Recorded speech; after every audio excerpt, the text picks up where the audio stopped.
মনটা আজ সত্যিই ভারাক্রান্ত। দিনের শেষে প্রতিটি পাখি যেমন তাদের বাসায় ফেরে, প্রকৃতির নিয়মে আমাদেরও আজ ঘরে ফেরার পালা। তবে এই মন খারাপের ওপর একটু প্রলেপ দিয়ে গেল গুলমার্গের অপরূপ ল্যান্ডস্কেপ আর আপেল বাগানের সৌন্দর্য। আমাদের আজকের গন্তব্য Gulmarg. Good morning from Srinagar. Kashmir ও অমরনাথ যাত্রার এই সিরিজের শেষ ভিডিওতে আপনাদের সকলকে স্বাগত। আজকে 13ই জুলাই, আজকে কাশ্মীরে আমাদের শেষ দিন। আমরা রেডি হয়ে গেছি, লাগেজও প্যাক হয়ে গেছে, শিকারা চলে এসছে, লাগেজ লোডও করে দিয়েছি। এই যে আমাদের লাগেজ লোড হয়ে গেছে।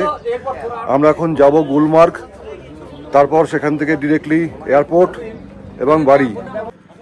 ওদিকে সিকান্দার ভাই ওয়েট করছে 9 নম্বর ঘাটে। তো চলুন আমরা বেরিয়ে পড়ি। মনটা খুব খারাপ হয়ে আছে, এত সুন্দর একটা হাউস বোট ছেড়ে চলে যেতে হচ্ছে। এই হাউস বোটের ডিটেল ভিডিও এই সিরিজেই আছে, যদি না দেখেন লিঙ্ক ডেসক্রিপশনে দেওয়া আছে, দেখে নিতে পারেন। শ্রীনগর থেকে গুলমার্গের দূরত্ব 60 কিলোমিটার। আমরা অলরেডি অর্ধেক রাস্তা চলে এসেছি, বাকি আর অর্ধেক। তবে এখনো ব্রেকফাস্ট করা হয়নি। রাস্তায় খুঁজছি যেখানে ভালো জায়গা পাবো, ভেবে একটু ব্রেকফাস্ট করবো। আমরা প্রায় 45 কিলোমিটার রাস্তা চলে এসেছি। দাঁড়ালাম একটু ব্রেকফাস্ট করবো, জায়গা দেখি কি পাওয়া যায়।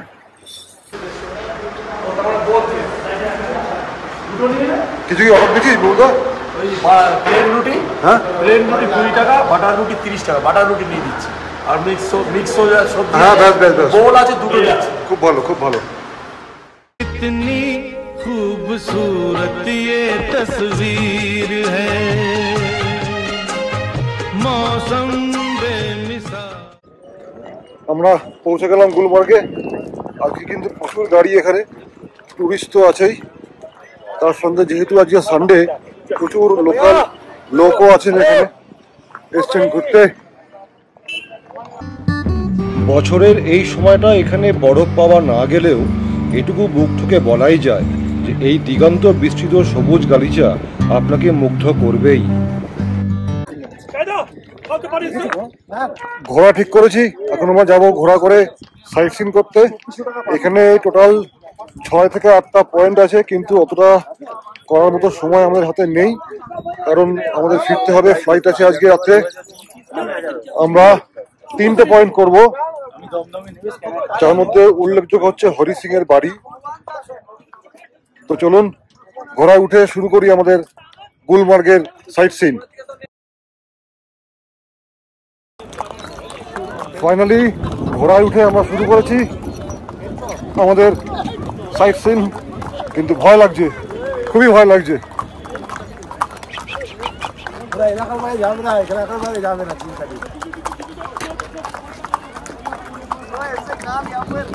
ধার মে क्यों रहे, सीधे चल।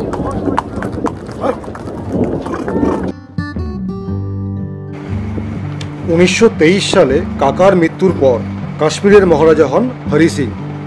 1947 সালে ভারতের স্বাধীনতার পর তিনি চেয়েছিলেন জম্মু ও কাশ্মীর একটি স্বাধীন রাজ্য হিসেবেই থাকুক, কিন্তু উপজাতীয় সশস্ত্র শক্তি এবং পাকিস্তানের সেনাবাহিনীর আক্রমণের বিরুদ্ধে ভারতের সমর্থন পেতে তিনি ভারতের অন্তর্ভুক্ত হন। 1952 সাল অবধি তিনিই ছিলেন কাশ্মীরের মহারাজা। তবে ইতিহাসের পাতায় এই হরি সিং আজও কিন্তু একজন বিতর্কিত রাজা হয়েই রয়ে আছেন।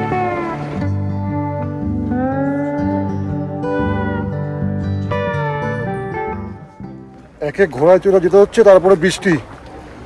আর আমার ঘোড়াটা খুব বদমাইশ, অন্যগুলোর সাথে ঝগড়া করছে, মারামারি করছে। প্রায় পড়ে যাচ্ছিলাম, এই পড়ে যাওয়ার ভয়ে ভিডিওই করতে পারিনি আমি, ঘোড়ায় চড়ার ভিডিও। ये हंसी वादियां, ये खुला आसमां, आ गए हम कहाँ है मेरे साजना।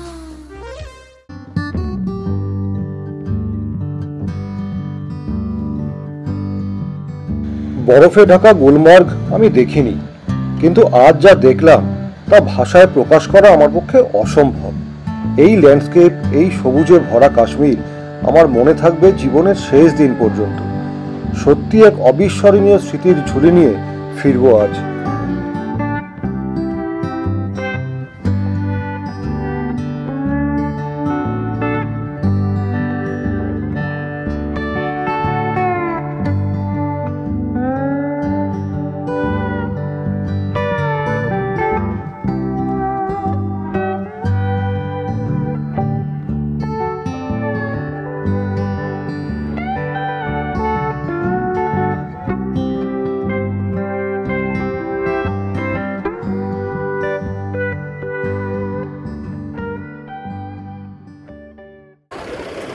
গুলমার্গ কমপ্লিট।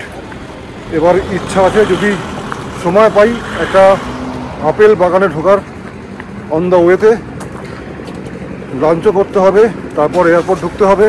তো যদি সময় হয় তাহলে ঢুকবো একটা আপেল গার্ডেনে, শেয়ার করব আপনাদের সঙ্গে। গুলমার্গ থেকে ফেরার পথে ধুরা বলে একটা ছোট গ্রাম আছে, সেই গ্রামেই আমরা ঢুকলাম একটা আপেল গার্ডেনে। চলুন ঘুরে দেখি একটু আপেল।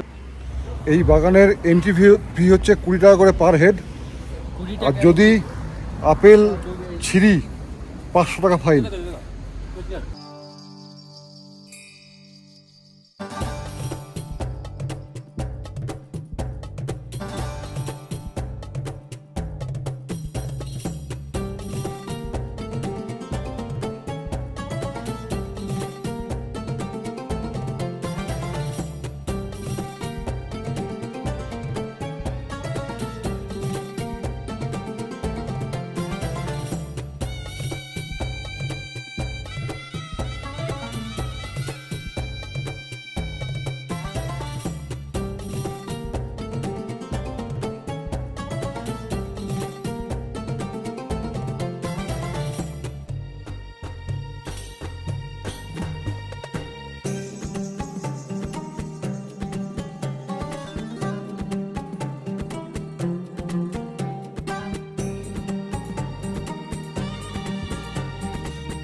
আমরা সবাই এখান থেকে আলু বাখরা কিনছি 1 কেজি করে 100 টাকা একটা প্যাকেট কিনছি। তো এখন গাছ থেকে ডিরেক্টলি পেরে সেটা প্যাক করবে, আমাদেরকে দেবে।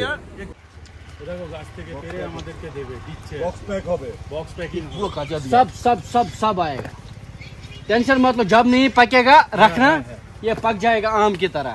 বুঝলো খেয়ে দেখতো কেমন টেস্ট। গাছ থেকে পেরে আলু বকরা খাচ্ছি, সাধারণ মিষ্টি আর ফ্লেভার, টক টক ভাব নেই একটু, একটুকু নেই। আমি সত্যি আরেকটা আগে খেলাম কিছুক্ষণ আগে, ওরা একটু টক ছিল। এই উনি যেটা মানে কনফিডেন্টের সাথে দিল, আমরা তো আর বুঝি না, কিন্তু একটা ফ্লেভার উইথ মিষ্টি, চিনির মতো মিষ্টি। তাহলে নিয়ে আমরা ঠকছি না, এটুকু বলতে পারি। এই গাছ থেকে পেরে কেনা বা প্যাক করা, এ কিন্তু একটা অনবদ্য অভিজ্ঞতা। কাশ্মীরে কিন্তু এটা করবেন, মিস করবেন না, কিন্তু দারুণ লাগবে। गार्डन का नाम क्या है जरा बताओ। गार्डन का नाम है sir Rishi apple garden, garden number 9 near Gulmarg. तो कॉन्टैक्ट नंबर भी बोल दो। 9596207846। तो एप्पल जूस का क्या दाम है? 50 रुपये पर गिलास। अच्छा, तो कोई खाली एप्पल जाता है, no water no sugar no ice. क्या क्या है इसमें थोड़ा सा? इसमें कम से कम सेब की 10-15 वेराइटीज़, चेरी है, पीच है, प्लम है, एप्रिकॉट है, सब कुछ फ्रूट लगे इसमें। बादाम भी है, अखरोट भी है। तो कोई भी आएगा तो ऐसे तुम दे दोगे अच्छे से? हाँ हाँ हाँ सर, ठीक है, घास से तोड़ के देंगे। ठीक है, थैंक यू।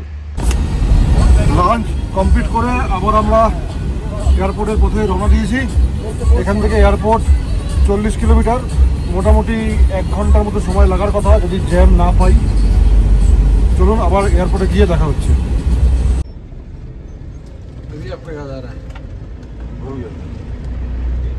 গেছি এয়ারপোর্টে, আমাদের ফ্লাইট রাত্রির 9:05 ইন্ডিগোর।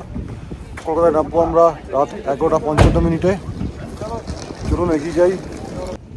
सिकंदर भाई फिर मिलेंगे, जरूर मिलेंगे। দেন ভিডিওটা এখানেই শেষ করলাম। দেখা হবে অন্য কোনো ভিডিওতে, অন্য কোনো জায়গায়, অন্য কোনো দিন। Till then stay tune.